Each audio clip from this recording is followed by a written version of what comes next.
Fun revision में आपका स्वागत है और मैं हूं यश। आज हम आर्ट एंड कल्चर और हिस्ट्री से रिलेटेड नवंबर माह में न्यूज में रहे करंट अफेयर्स की बात करेंगे। सबसे पहले है साका पंजा साहिब। देखिए, हाल ही में गुरुद्वारा मैनेजमेंट बॉडीज, जिसमें अमृतसर बेस्ड शिरोमणि गुरुद्वारा प्रबंधक कमेटी आती है इंडिया से, और पाकिस्तान से है पाकिस्तान सिख गुरुद्वारा प्रबंधक कमेटी, दोनों ने मिलकर साका पंजा साहिब मार्टायरडम मैसेकर को याद किया है। इसके हाल ही में 100 साल हुए। ये मैसेकर 30 अक्टूबर 1922 में हुआ था हसन अब्दल रेलवे स्टेशन में। हुआ क्या था कि जो ब्रिटिशर्स थे पहले, वो गुरुद्वारा के मैनेजमेंट के लिए महंत को नियुक्त करते थे, और ये जो महंत होते थे उस समय करप्ट होने लगे थे। तो इनके विरुद्ध में लोगों ने आवाज उठाई, लेकिन महंतों को समर्थन था ब्रिटिशर्स का, इसीलिए ब्रिटिशर्स ने लोगों को जेल में बंद करना शुरू कर दिया। बहुत से लोगों को गिरफ्तार भी कर लिया गया, लेकिन उस समय ब्रिटिशर्स ने सोचा कि एक साथ इतने सारे सिख कैदियों को जेल में रखना सही नहीं है, इसलिए उन्हें रेल में बैठाकर अलग अलग हिस्सों में ले जाया जाने लगा। जब ट्रेन में बैठाकर उन्हें ले जाया जा रहा था तो हसन अब्दल रेलवे स्टेशन में कुछ लोगों ने लंगर तैयार किया ताकि वे ट्रेन में जा रहे कैदियों या सिख भाइयों को लंगर का भोजन करा सकें। इस बात का पता जब ब्रिटिशर्स को चला तो उन्होंने सबको बता दिया कि हसन अब्दल रेलवे स्टेशन पर गाड़ी नहीं रुकेगी, लेकिन लोगों ने वहां विरोध प्रदर्शन किया और उन्होंने गाड़ी को रोकने के लिए पटरी पर लेट गए। हालांकि लोको पायलट ने लोगों को देखकर रेल को रोकने की कोशिश की, लेकिन इसमें भाई करम सिंह और भाई प्रताप सिंह दोनों को अपनी जान गंवानी पड़ी। यही था 1922 का साका पंजा साहिब मैसेकर। आगे जानते हैं ईमा मार्केट के बारे में। ये मणिपुर का मार्केट है। हमारे external affair minister S Jaishankar ने हाल ही में इसकी एक फोटो ट्वीट की है। ये ईमा कैथल या मदर मार्केट है। इसमें सारे वेंडर्स सिर्फ वुमेन होते हैं। यहाँ पर मेल्स की एंट्री टोटली बैन है। यदि कोई मेल यहाँ पर अपनी शॉप लगाता है तो स्टेट गवर्नमेंट के 2018 के रूल के अनुसार मणिपुर म्युनिसिपैलिटी एक्ट 2004 के तहत उसे पनिश किया जाएगा। ये वुमेन एम्पावरमेंट का एक बड़ा एग्जाम्पल है। आगे है धम्मदीप इंटरनेशनल बुद्धिस्ट यूनिवर्सिटी। इसे हाल ही में सांग गसन, जो कि चीफ मॉन्क है world Buddhist pope association of south Korea के, इन्होंने फाउंडेशन स्टोन रखा है इस यूनिवर्सिटी का त्रिपुरा में सबरूम डिस्ट्रिक्ट के मानू बांकुल में, जहां पर स्टूडेंट्स को बुद्ध धर्म की टीचिंग दी जाएंगी, ट्रेडिशनल नॉलेज के बारे में बताया जाएगा तथा उनमें नॉलेज और स्किल डेवलप की जाएगी। आगे है कुटिया कोंध ट्राइब। ये उड़ीसा के कंधामल डिस्ट्रिक्ट और कालाहांडी डिस्ट्रिक्ट में पाए जाते हैं। ये ट्राइबल ग्रुप मिलेट्स को बहुत प्रमोट करते हैं। बुरलांग यात्रा के थ्रू इन्होंने मिलेट्स को प्रमोट किया, जो इनका ट्रेडिशनल फेस्टिवल है। ये आज भी झूम खेती करते हैं, शिफ्टिंग कल्टीवेशन करते हैं। इनके द्वारा की जाने वाली बुरलांग यात्रा में वर्शिप की जाती है, सीड्स का एक्सचेंज किया जाता है, सॉन्ग्स, डांसेस आदि परफॉर्म किए जाते हैं। ये इनका ट्रेडिशनल फेस्टिवल है। तो याद रखिएगा, कुटिया कोंध ट्राइब और बुरलांग यात्रा। जानते हैं निगमा सेक्ट के बारे में। हाल ही में हिमाचल प्रदेश के स्पीति में एक बॉय को ताकलुंग रिम्पोचे जी का पुनर्जन्म बताया जा रहा है और उसकी आगे सेरेमनी भी की जाएगी। निगमा सेक्ट की बात करें तो ये ओल्डेस्ट बुद्धिस्ट सेक्ट है जो तिब्बत से बिलोंग करता है। ये बुद्धिज्म के वज्रयान शाखा का मिस्टिकल एस्पेक्ट को फॉलो करता है। इसके अनुसार एक व्यक्ति होता है जो सीधे ईश्वर से कनेक्ट होकर मार्गदर्शक बनता है। बुद्धिज्म में 4 सेक्ट हैं, निगमा, काग्यू, साक्य और गेलुक।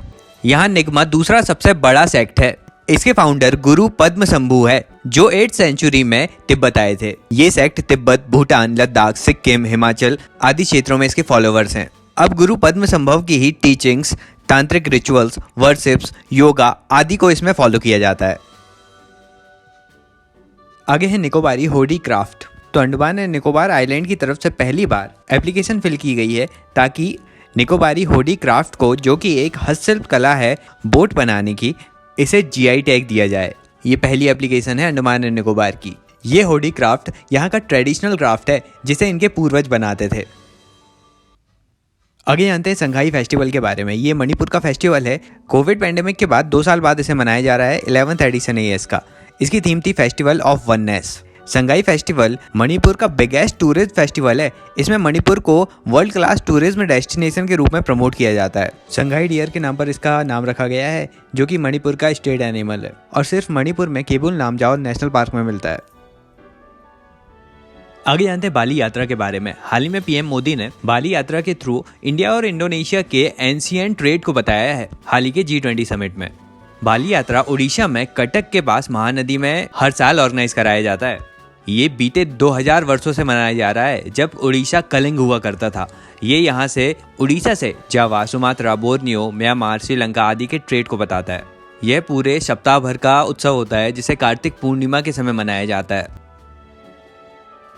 आगे जानते हैं पटन पटोला के बारे में। हाल ही में नरेंद्र मोदी जी ने पाटन पटोला दुपट्टा या scarf Italian PM Giorgia Meloni को दिया, मतलब उन्हें गिफ्ट किया।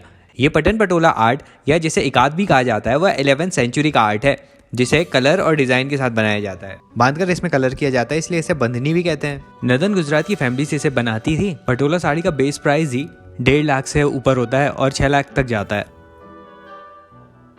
आगे है काशी तमिल संगमम। ये सेंट्रल गवर्नमेंट का एक प्रकार का इवेंट है जिसे वाराणसी में ऑर्गेनाइज कराया जा रहा है। ये हिस्टोरिकल और सिविलाइजेशनल कनेक्शन को बताता है इंडिया के नॉर्थ एंड साउथ के कल्चर के मध्य। इसमें नॉलेज पार्टनर या स्टेक होल्डर्स हैं BHU तथा IIT मद्रास।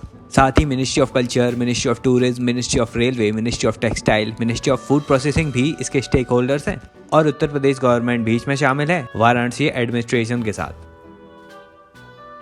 आगे जानते हैं वालोंग मेला के बारे में। रिसेंटली इंडियन आर्मी ने वालोंग मेला को ऑर्गेनाइज कराया। ये डायमंड जुबली सेलिब्रेशन था बैटल ऑफ वालोंग का। देखिए, जब चाइना ने 1962 में हम पर अटैक किया था तो हम डिफेंसिव मोड में आ गए थे। अब ये वालोंग जो है ये इंडिया का ईस्टर्न मोस्ट विलेज है।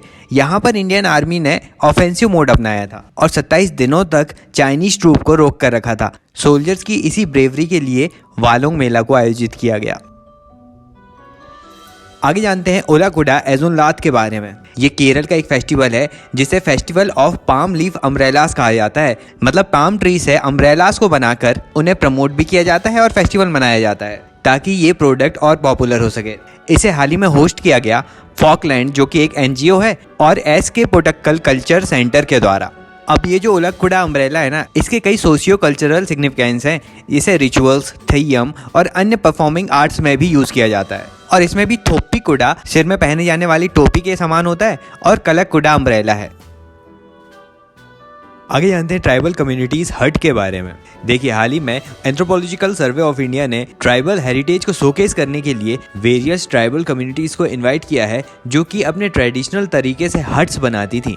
इसमें जो ट्राइबल कम्युनिटीज इनवाइट की गई हैं वो हैं जारवा ट्राइबल ग्रुप जो अंडमान आइलैंड का है, साउथ अंडमान और मिडिल अंडमान के बीच।